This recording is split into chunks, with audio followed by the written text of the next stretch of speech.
call this meeting of New Iberia City Council to order. We have the prayer and the pledge led by Councilwoman Peggy Girard.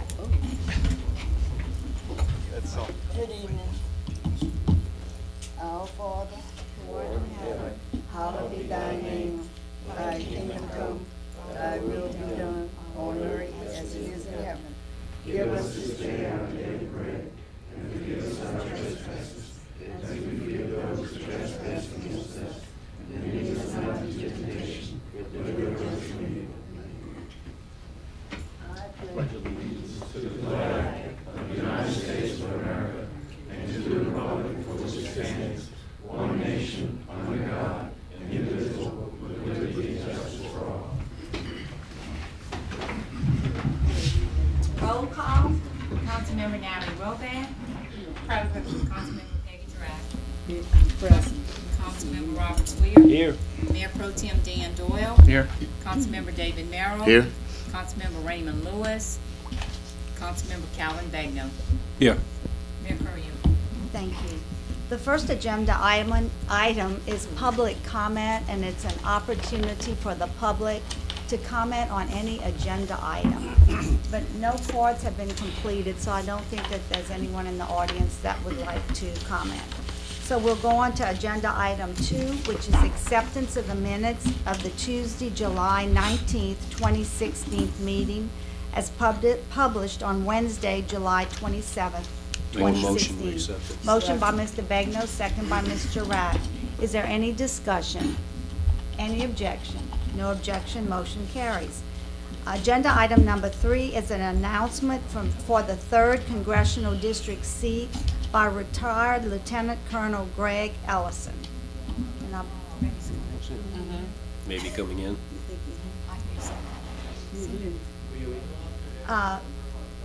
Lieutenant Colonel Lieutenant Colonel Right there. Ellison. You're up. Yep, you're up. Welcome. Right on time. We are. It's truly a great day to be in, am I on?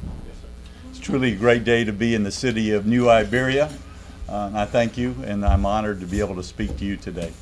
As I was doing a little research last night, reviewing the history of New Iberia, I realized that your founder, Francis Bouillonnet, and I have something in common. We're both lieutenant colonels in the military. I once read someplace there are 3 B's to public speaking: be sincere, be brief, and be seated. So I'll attempt to comply. I was raised in South Louisiana. I graduated from Lafayette High School, and at the height of the Vietnam War, when I was just 17 years old, I raised my hand and volunteered to join the United States Army. I was honored to graduate from West Point and serve our country for over 20 plus years in uniform. During the last days of the Cold War, when perhaps the Russians were the most dangerous, the senior Army leadership selected me to be the chief of the tactical war plans for the biggest post in the United States military, the 45,000 soldiers of Fort Hood, Texas. I worked for a 3-star, but it was my staff's and my responsibility to plan what perhaps might have been the last great battle for freedom on the North German plain. During Desert Shield and Desert Storm, I was assigned to a tank division, the 1st Cavalry Division, I call it the 1st Team, and I was the operations officer for over 1,500 soldiers in Iraq. I supervised and I planned and I participated in 9 raids into Iraq prior to the ground war to deceive Saddam as to the true location of the American attack. And perhaps the most difficult thing that I ever had to do in my life occurred one day prior to the ground invasion. I gathered around my soldiers, many just 18, 19, and 20 years old, with their full lives ahead of them. I looked them in the eye and said, tomorrow night, I'm going to lead you through an Iraqi minefield without headlights. We're going to march 100 miles across the desert, assemble upon the far side. We're going to attack to defeat the Republican Guards. I told them that the eyes of the world were upon them and that our colors could never run, and to make America proud, and that I would do everything within my power to make sure they got home safely to their loved ones. I returned from the war. I'd been promoted early. I wrote the Army's first thesis on the Iran-Iraq War in 1987. I was on the command list, and I looked at my wife one day and I said, "Dear," says, "I don't know my children." I said, "I want them to know the South Louisiana that I loved, and I want them to have roots here." So we took our name off the command list and we returned back home to Lafayette. I started in the land business, and in 2003 I formed a little company called Kitty Hawk Energy. And we have the geologists that put their finger on the map and they say, "Drill here." And so we create jobs in South Louisiana. You know, ever since I announced for running for Congress back in January, I get asked the same question every day. "Are you crazy? Why are you running?" And I said, I'm running because I'm worried about the future of our children and our grandchildren. You know, the Chinese have an ancient curse: "May you live in interesting times." And we do live in interesting times. Let me take a moment just to unpack 4 of the major issues of today, and it'll tell you why I'm running also. The first issue is ISIS. It's the Islamic State. It's a political movement masquerading as a religion. What's going on today in the Middle East is a continuation of a 1,400-year-old war between the Shias and the Sunnis to determine the successor to the Prophet Muhammad. What's happened, though, is they've hopped the fence. They jumped the ocean, and they're bringing the war right here home to America. Orlando, Boston, San Bernardino. In fact, I'm the only candidate in the race that wrote a paper about stopping ISIS, and it was published in the Appetizer the day before the California shootings. You know, and our political leaders have to wake up and they have to understand, says, how many more Americans must die before they realize that ISIS has gained the initiative.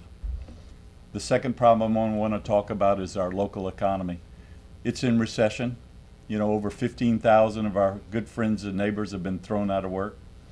And those decisions, in part, can be laid at the feet of our politicians. When we made the deal with Iran, we allowed them to put 1 million barrels of crude on the market every day, driving down the price of oil and throwing our good friends and family out of work. Also wanted to talk about our national debt, $19 trillion. And I'm out waving the red, what I call red economic hurricane flag. And when I talk about $19 trillion, most people have their very much difficulty getting their hands around what $19 trillion means. It's $60,000 for every man, woman, and child. $60,000. And so when you look at our debt, and you look at one measure of the debt, the interest on the debt today is $230 billion. In a short 10 years, it's going to be $830 billion. And that assumes no interest rate change. And we have to wave that flag because it's a simple math problem. In 17 years, in 2033, and these are the Congressional Budget Office figures, not mine, every dollar of revenue, that's what the politicians call it, you and I call it taxes, every dollar of revenue that's sent to the Washington, D.C. will be consumed by the mandatory spending programs and the interest on the debt. So there'll be no money for roads, no money for bridges, no money for education, no money for anything. The last problem I want to unpack is the moral decline of our country. America is a great social experiment. We are the first heterogeneous republic ever in the history of mankind. All nations have life cycles, and they crumble from within long before the enemy knocks down the gate. Oh, you have to look at Greece, you look at Rome, you look what's happening in France today. They've committed cultural suicide. So no matter how well intended, you know, Lyndon Johnson was back in 1965 with the Great Society program, and I'm certainly he was well intended. You know, the policies have resulted in the disintegration of the family unit. You know, the out-of-wedlock birth rate in 1960 was 7% in the United States. Today, it's 40%. And I think we can all agree that the best place to raise a child is with the mother and the father at the home, that they imprint them on them from day one, you know, teaching them respect, values, authority, and putting God back into the school system. I could go on and on about the problems, but I'm probably depressing you. So a good friend of mine stopped me at this point. He says, "Greg, how are you going to fix this?" And I looked at him. I said, "How are we going to fix this?" I said, you have to believe that Louisiana's in best days and America's best days still lie ahead of us, because if you don't, you'd give up. You know, the keys to fixing what is wrong with our country are simple, and they're within our grasp. They're our Constitution, the natural resources of the state, and most importantly, like you, the good leaders here in our community today. But we have to muster the will. You know, as I look around the room, and I thank you all and applaud you all for stepping up and being leaders in your own community, but I truly believe that it's time for our generation to stand up, to get off the sidelines, to get committed, because if we remain mute, if we remain silent, you know, America is going to go the way like the Greece and Rome. We have to get our social, moral, economic issues under control. And that's why I'm running for Congress. I certainly hope that all the candidates in this race get to talk to you, come and talk to you and address the issues before the end of the campaign. And I will certainly tell you this, there's only one candidate in this race who will be able to look you in the eye and say that on a night long ago in Iraq, he looked young American combat soldiers in the eye and say, "Follow me through an Iraqi minefield." I was all in then, and I'm all in now. And my name is Greg Ellison, and I have the guts, the gumption, the grit to be your next United States Congressman. And I thank you all for allowing me to speak today. Thank you very much. All right, any questions? I just have to say that was a beautiful presentation, and I didn't get bored 1 minute. Thank you, Peggy. I got a question. I appreciate it. I appreciate it. You know, yes, sir. Yeah, I heard about some of the things you talked about, and a lot of those things are intimate problems today in America. But how are you going to get the communities involved? It's good when you running and you be in Washington and you representing us here in Louisiana. But, you know, there has to be a plan that starts within the community, like you said, amongst all of us as people. So are you willing to come down and work within the communities that you represent and put together a group of people that can do some of the things you're talking about? Because the morals and values is definitely in the school system, and all of that needs to be taken care of. Yes, David, You know. the first teacher can't be in the school district. I'm here today. Right. I'm the same young man that took the oath of office on the plain at West Point over 40 years ago.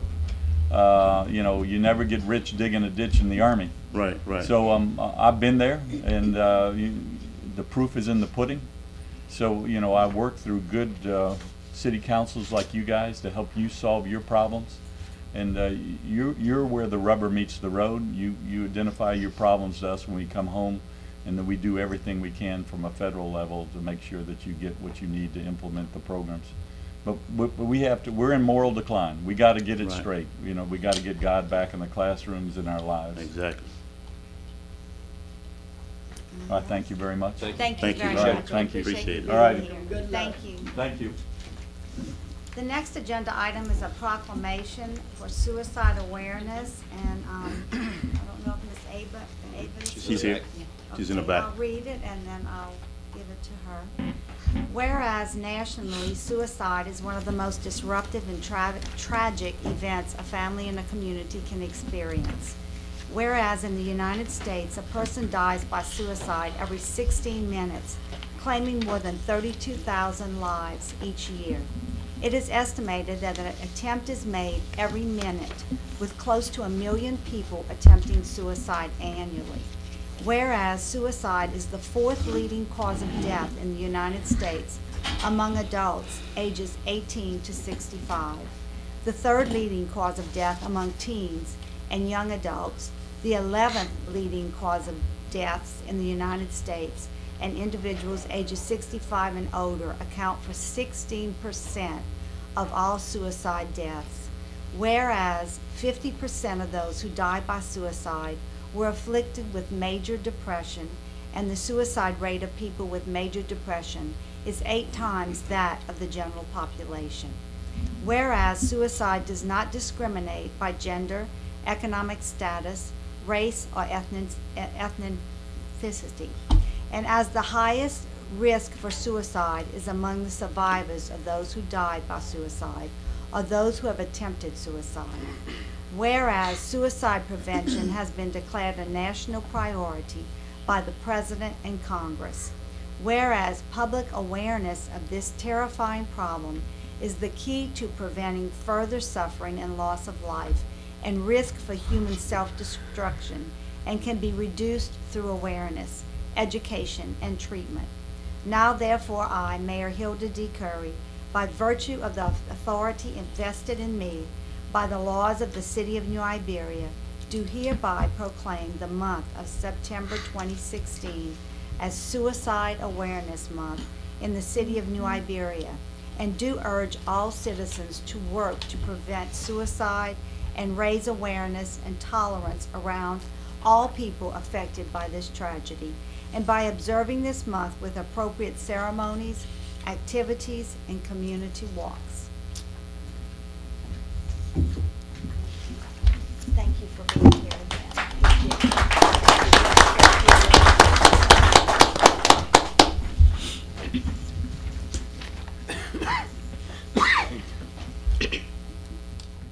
Thank you, Mayor and council members and the citizens of New Iberia.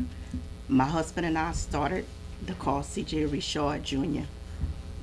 Excuse me, I'm sorry. Scholarship organization after our son attempted suicide on Sunday, November the 18th, 2012, and later died on Thursday, November the 22nd, Thanksgiving Day, 1 week after his 18th birthday, his senior year. CJ was a given person, and the heart CJ had will be remembered years to come by us continuing to give through the heart of our angel. It is our mission to give back to the youth of our community by assisting with post-educational expenses and assisting with other youth community projects. Experiencing this tragedy firsthand and to connect with others, we began to sponsor the Be a Hero Suicide Awareness Fun Run. Our goals are to reach out to families and friends that have experienced the heartbreak of losing a loved one to suicide. We are the ones who are left to come together to carry on to promote education, awareness, and to break the silence in order to end the taboo surrounding suicide, and to also be that hero to that person to let them know that suicide is not an option. It's a permanent solution to a temporary problem. So in efforts of recognizing September as National Suicide Prevention Month, we are asking for support of our upcoming Be a Hero Suicide Awareness Fun Run on September 3rd in New Iberia City Park. The run starts at 8 o'clock and check-in is at 7 a.m. with a post-event ceremony, candle lighting service, and balloon launch following the run. Applications can be picked up from the City Park, Weston Park, Main Street Fitness Gym, and the Gym of Iberia. On behalf of CJ Memorial Scholarship Organization and myself, we would like the support of you, the mayor, the city council members, and the community. Thank you all for your time, and thank you for allowing me to speak. Thank you very much for coming, Ms. Richard. We appreciate you being here this year again. Okay, the next agenda item are persons to address the council, and the first person we have is Mr. Glenn Stokes, who will report on his trip to Haiti with the twinning of Aqua. And I think we have some mosquito information also. Right, we do, just a on the little Zika bit. virus. And Madam Mayor, members of the council, I was honored to be able to go to Aachen, Haiti, one of your sister cities. I think that Mr. Bobby Baudin entered into a sister city relationship back in 1990. And I'm sorry I didn't get to talk to Bobby about it before he passed away. but I just learned about it on this Monday. But we went on June 30th, we came back on July the 4th, and my object was to present a proclamation declaring the mayor of Akan an honorary admiral on the Tesh, signed by Mayor Curry, and also a key to the city. And of course, he was very honored to receive this, and I took a picture in advance and laminated it of the sign that you have to felicitate. And I read that to the mayor, and it almost brought cries to everybody's eyes. And the connection between Haiti and Louisiana and Acadiana is tremendous. And they really need our help in all kind of ways. So I did some, I checked for the mosquito breeding sites and looked in all areas of the city and came up with a, beginning plan. I introduced some new traps, and everyone has a brochure of this trap. Just today I talked to Puerto Rico, and there's 90,000 in use because they have a major Zika epidemic there, and they have on order another 1 million of these. And this is a trap. It's an autocidal trap made out of molded plastic. It has a velour strip that you can measure the number of eggs that are laid, and it has a little bitty insecticide patch that you put in it, and it kills the female mosquito after she enters the trap and lays her eggs. And the eggs are killed as well as the mosquitoes. So it's an autocidal trap that will kill the generation, the present generation and the future generation. And also some novel insecticides that I introduced and showed it to Cuban medical people as well as the Haitian medical people. This is a hydrogel, a polymer that you can put in water, and this will swell 10 times. So if you have a saucer like under a plant and you can't get the water out, you want to prevent it from breeding mosquitoes, you sprinkle a little bit of this powder around. It forms a solid coat, so no larvae or pupae can emerge and no eggs can be laid. And then when it dries up to these crystals, and then it'll reactivate every time it's flooded. And these are some new pellets that applications been applied to the EPA for, that you can put in water and would kill the larvae for up to 60 days. I have a few posters here. This shows the group of us meeting with the U.S. ambassador in Haiti, Mr. Paul Moran, and this is Mr. Paul Kloos. This is the ambassador. This is the mayor of Opelousas, Mayor Reggie Tatum.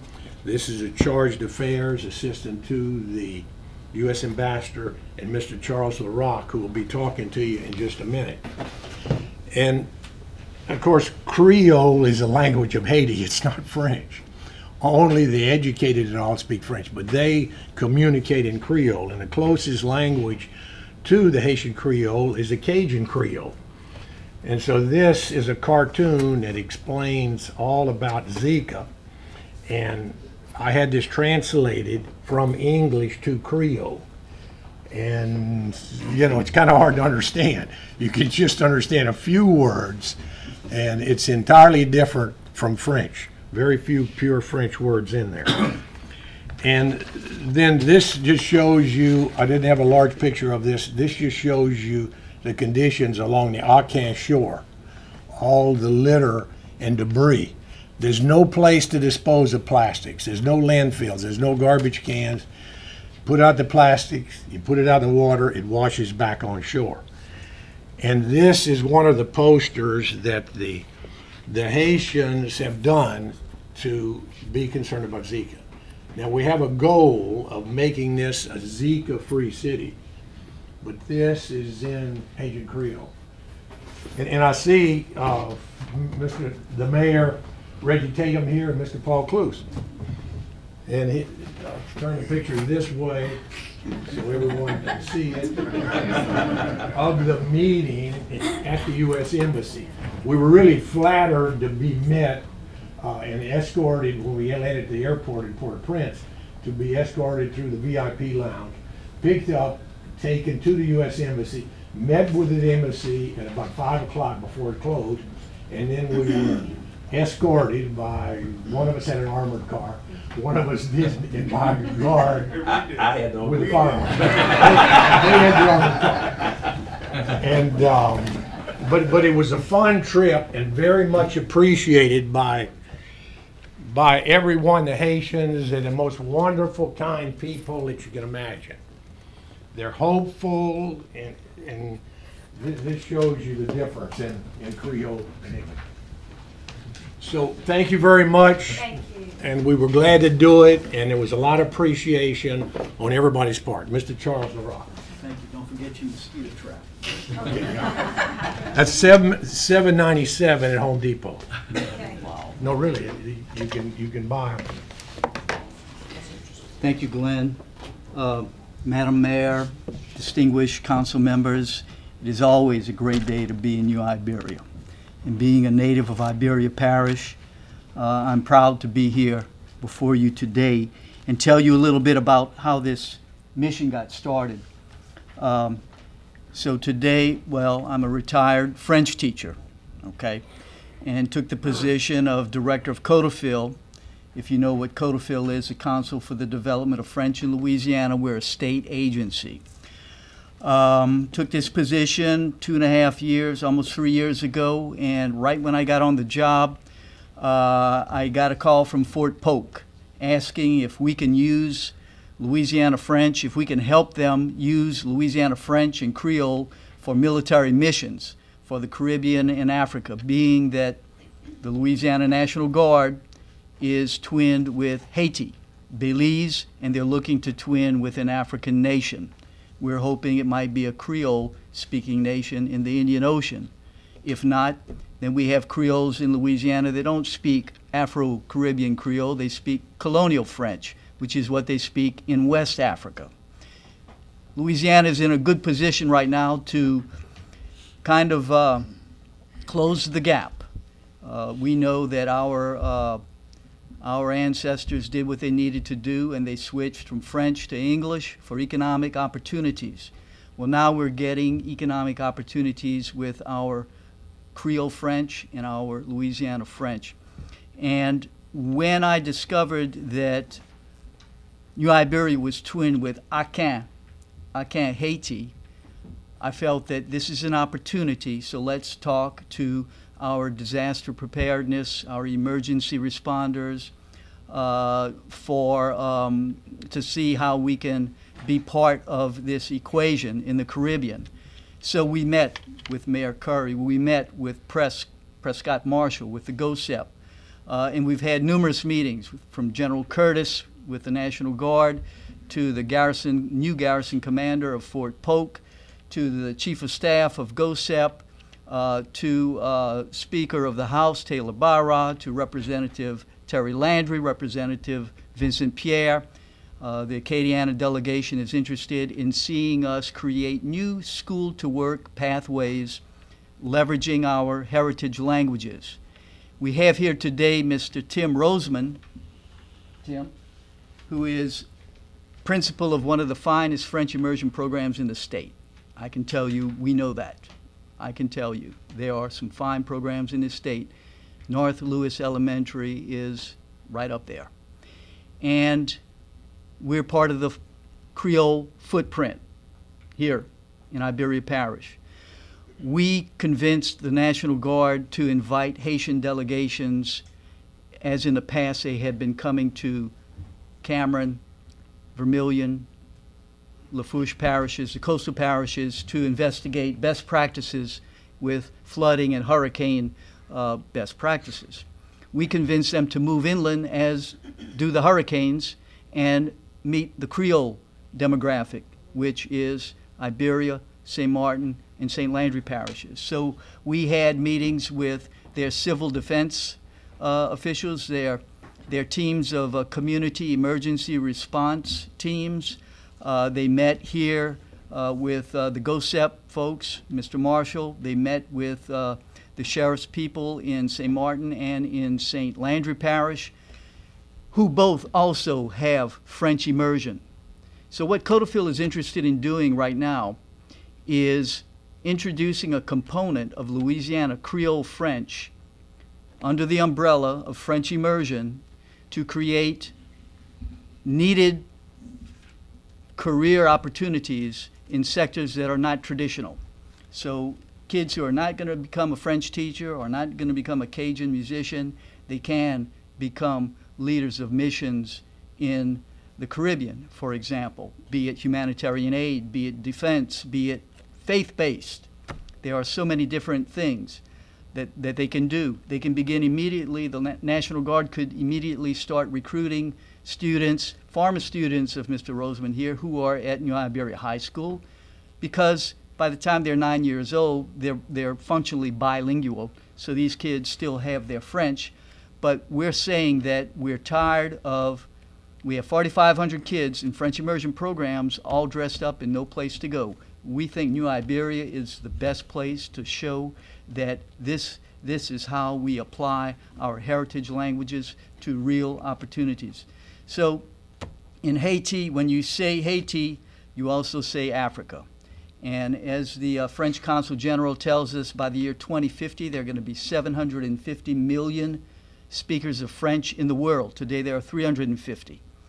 And a lot of that is due to Africa. As I had mentioned, the National Guard wants to partner with an African nation. And what we're saying is, can Louisiana, South Louisiana, be to the French West Indies what South Florida is to Latin America? So when we had this conference in Aken, and by the way, Glenn Stokes was incredible, and he had the information that was necessary. The Red Cross, everybody was very, very focused on that. Mayor Tatum of Opelousas was incredible as well with his willingness to make those connections. Of course, Paul Clues, who is a founding member of Creole Inc., with his Creole, they couldn't find the red carpets over there, but if they had them, they would have rolled them out. What we're saying is that these parishes are the footprint of Creole in Louisiana, and we think that, you know, we move to the Caribbean, we have career opportunities there, and then Africa as well. Mary Landrieu said it best when she was still in office. She said Louisiana should be the tip of the spear for all of our U.S. interests in Africa. And we can do that. And we can have the Red Cross here. We can have the Organization of American States. We can have U.S. aid. Florida has dropped the ball on Haiti. Since Jeb Bush is no longer governor, this is what they're telling us, no activity is going on with Haiti. The ambassador is encouraging us, the UN ambassador in Port-au-Prince is encouraging us to move on this. We are also, we are with Delray Beach in Florida, which has a strong Haitian community. They're just north of Miami. They are twinned with Aken as well. And there are just so many things that we can do. So I encourage you, and by the way, we're talking about starting a language learning center here in New Iberia. Whether it's at the community college, I don't know, we haven't had those conversations yet. This is nascent. But it could be anywhere. But we want to begin training in Creole French for military personnel to begin with, and possibly humanitarian aid individuals who are going to the Caribbean. So we would like to see that happen. We simply ask that we continue this dialogue, that New Iberia continues taking the lead here, and that, you know, eventually we're going to make a proposal to Department of Defense, Red Cross, and USAID. And there should be federal fundings. Just looking at the Zika problem right now, there should be federal fundings. We would like to see New Iberia, we would like to see South Louisiana become the staging ground based on our heritage Creole language for training for interventions in the Caribbean and on to Africa. So again, thank you for your attention and hopefully continued support. Thank you. Merci beaucoup. Thank you, thank you. And I do have, and I can leave with you if you'd like, the debriefing from the conference. Great, thank you. And you should have this somewhere. Yeah, we have that. Yes, we do. Thank you very much. Thank you Bobby both Boulan. for taking the time to come here and present to us. We really appreciate it. And I was going to, yes, and also Mr. Paul Clues. Distinguished council, mayor, all I want to say is these guys, like just like he said, that we were incredible, they were incredible. Mr. Paul Clues, that's my first time meeting him on this trip, and I just, you know, I mean, he's a product of New Iberia, so y'all need to be proud. I mean, he's world renowned. Everybody knew him as, you know, they called him the Mosquito Man, you know. So, but I knew him as, every time we stopped somewhere, we were looking around for Glenn. Where's Glenn? Glenn in the bushes looking for mosquitoes, you know, and stuff. He's like, look at that water right there. That's a breeding ground for mosquitoes, you know. And it was just amazing how, you know, it came together. Charles LaRock asked me originally when he first came to me, my background is paramedicine, so he had asked me to come to do incident command training for the CERT team, which is the Community Emergency Response Team. Then after the Zika crisis, he calls me and he says, Reg, look, he says, I know I told you were going to do all this stuff with the emergency response, but the Zika crisis is here now, so Glenn's going to take over. And I was like, phew. I was like, great. But, you know, it was just amazing to see. And I, as mayor of Opelousas, wouldn't mind partnering with, because I can really, it's your Twin City. And when we went over there, you know, I also gave him the key to the city and also, you know, told him we were just glad to be here to assist. But y'all kind of have the lead on here, and y'all are, you know, way ahead of us. That's my first time going. But we wouldn't mind partnering if whatever assistance we can give y'all, because as Charles said, you know, in Opelousas, we have a big Creole speaking contingent also, just like y'all do. And I think we really need to jump on this opportunity, because if we can be the lead and we can be the model for everyone else in the United States, why not, you know? Mr. Glenn, one of the things he noticed when we went to the store, first, you know, I'm looking to see all this different food. He's like, that's not from Louisiana. That's not from Louisiana. That's not. And that's what he was doing. He was walking around the store to see all these different, I mean, the rice that they had in Haiti, most of it was from Texas and Arkansas. And it was like, wait a minute. We got all these rice farmers in Louisiana. Why aren't they selling our product? We'll say we saw 2 bottles of Tabasco sauce. So that they had that. But they had so many more pepper sauces from outside the area. So that tells me that we need to get, you know, we need to kind of get on the ball. There's no reason why Opelousas, well, Opelousas and New Iberia can't be in the forefront. This whole area we have. So I would highly recommend that if y'all get the chance, next trip to Haiti, and I'm sure the government, you know, because Southern Command was, he mentioned about the bodyguard and the armored vehicle. Well, I didn't know. I got in the vehicle and it was armored. So then Glenn wanted to change with me, and when I found out it was armored, I said, But I would tell y'all, next chance y'all get, go, because it's an eye-opening experience. The poorest person here is rich over there, right, you know, compared to those people. So I'm telling y'all, you've never seen the problems, the poverty, the problems they face. It really makes you appreciate where we live in the United States and what we have, because I mean, until you've seen that, you just don't know.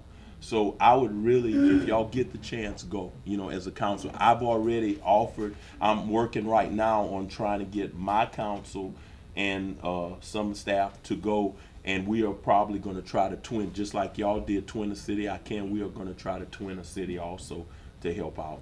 So thank y'all, and Thank you very much. y'all got a gym in Glenn. I'm telling y'all, you know, we might steal him if y'all don't work. If y'all, we're gonna steal him if we can. Thank y'all. Thank you All both right. for taking the time to I'll be very, very brief. Sure. I ditto everything they have said. One thing, though, comment about the poorest people. We know it's the poorest country in the Western Hemisphere, but Port-au-Prince, if you go there, you'll find some of the wealthiest people in the world as well. So there's really a few that are living very well, where so many are in poverty. And it really struck me. It was my first time traveling, and I was excited about going. I learned a whole lot.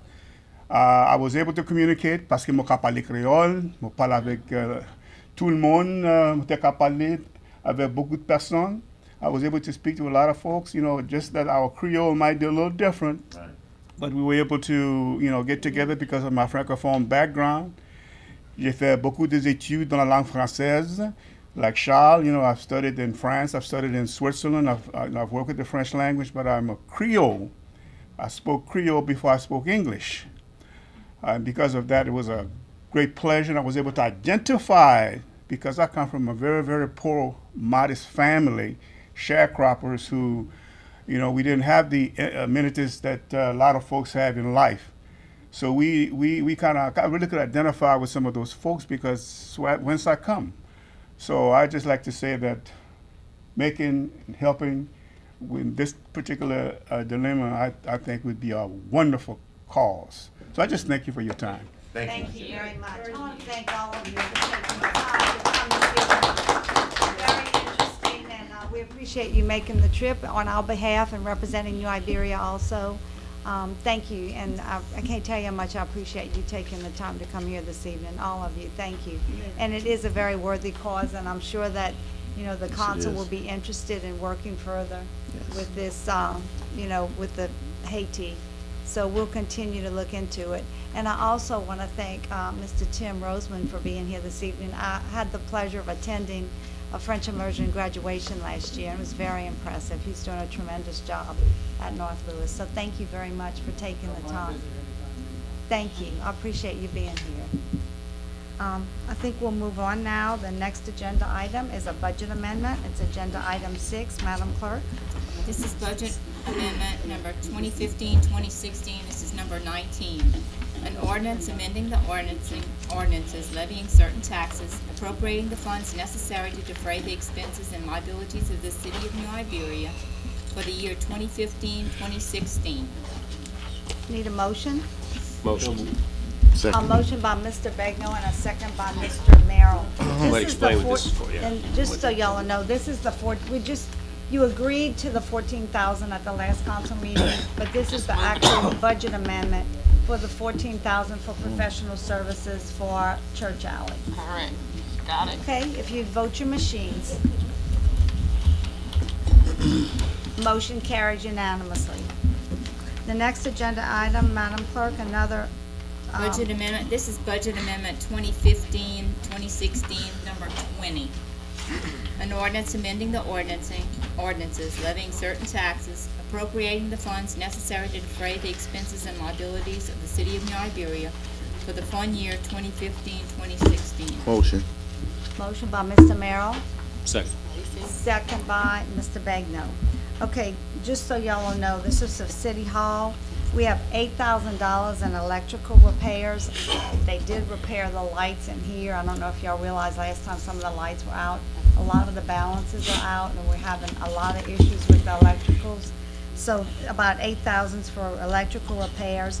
We had to replace the side door downstairs. We'll have to. It's not shutting properly. That's about another $1,100. And we should have a balance about $10,000 to make it for the rest of the year in case there's any emergencies with City Hall. We seem to just have had some things come up, the air conditioning, Where that money Feels good, came though. from? general fund. General fund? I'm sorry. And it feels good. Feels So better I'm gonna be tonight. honest, you It's a can't lot see it on cooler. TV, It's a but lot- this is the first time in a long time that we are not sweating. Well, we've been working in it every day, so anyway, it's great. But anyway, we have a motion and a second on the floor. I'd ask you to please vote your machines. Motion carries unanimously. The next agenda item, Madam Clerk, is agenda item C, 6C. This is budget ordinance 2015-2016. This is number 21. An ordinance amending the ordinances levying certain taxes, appropriating the funds necessary to defray the expenses and liabilities of the city of New Iberia for the year 2015-2016. And we have a motion. Motion. Motion by Mr. Merrill, second by Mr. Begno. And this is the LGAP money, and we're amending the budget to include about $30,000 that'll come from the state for LGAP. Instead of doing computer upgrades, we checked to see if we could do some computer upgrades, but we also want to do some security upgrades in the building with cameras and so that's, will be part of it. It's all going to be included in the $30,000.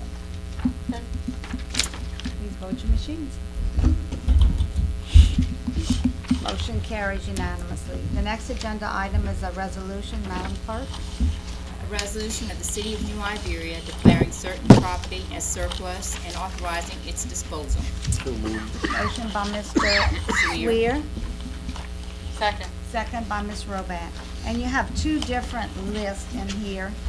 One is property to be disposed of, and one is to sell with Gov Deals. You know, we put it on the internet, and the first list are the ones that we're gonna auction, items to auction, and the second list are items that are surplus, that are just to be disposed of. This is we've been trying to clean up in this administration. We've had a number of times that we've come to you with items that we need to dispose of, but this will be the last one that we'll do before December. So, if you have any questions. Mayor, can you let the public know how they can bid on these items? Sure, it's gonna be advertised in about 2 to 3 weeks. It'll be public bid, and you go to govdeals.com. Probably about 3 weeks before it'll be up, because we have to advertise and put public notices out before it actually is advertised on the internet. Okay, do you wanna, did we? We had a motion. We got a motion, a We have a second. motion, a second. Some Vote- votes. You can vote your machines. Motion carries unanimously. The next agenda item is property standards. It's a revisit of 212 Roger Street. And since we're talking, well, no, it's Roger, but Johnson Alley, I just want to say this, when you said Roger, when I said Roger, we do have some issues with the overlaying of Johnson Alley, so I just want the public to know and y'all to know that we're working on it. Mr. Leroy is on top of it. Yeah, I received a phone call today, and they were asking about it. Okay. 212, we'll see.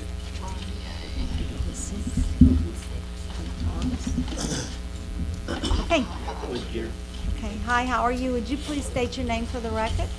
Okay. Mr. Johnson, I see that they took your picture doing work while they were, that's I his saw dad. that. not him. Okay, well, that's his dad, so I see that they're doing some work on a house. I talked to Jim today, it looks like you advancing pretty much with it, it's coming Yeah, along.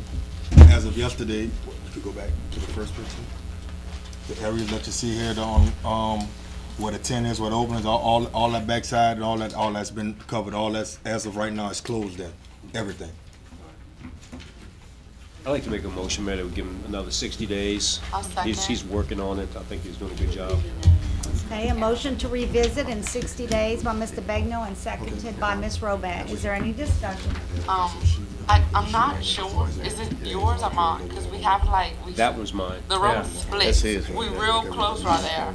No, Rosier in front. I think I have all of Rosier. I have like 2, but I guess that's like corner. Because I did my Probably list the corner. other Oh, day. they give them 60 days. No, we are. I know, but I want to tell the man because I want to tell him I appreciate You him get you have. working in that. You tell Sure. him? 60 days to Jimmy, okay, do Oh, y'all no, have any, you don't have a do y'all have any 60 objection days, to October. revisiting in 60 days? No objection, motion carries. The council's up the good very work. pleased with your work. We just will bring it back up in 60 days and see how you're progressing. Thank you very much. We appreciate you coming. Okay, the next item is announcements. The next city council meeting will be held on Tuesday, August the 16th. Back to School Drive anti-bullying program will be held at 11 o'clock in West End Park on August the 6th. I think it's a Saturday, August the 6th. And then the Purple Heart and MIA Veterans event at Boulangi Plaza is at 6 p.m. on Sunday, August the 7th. Motion to adjourn. Motion by Mr. Swear to adjourn. Second. Second. Second by Mr. Merrill.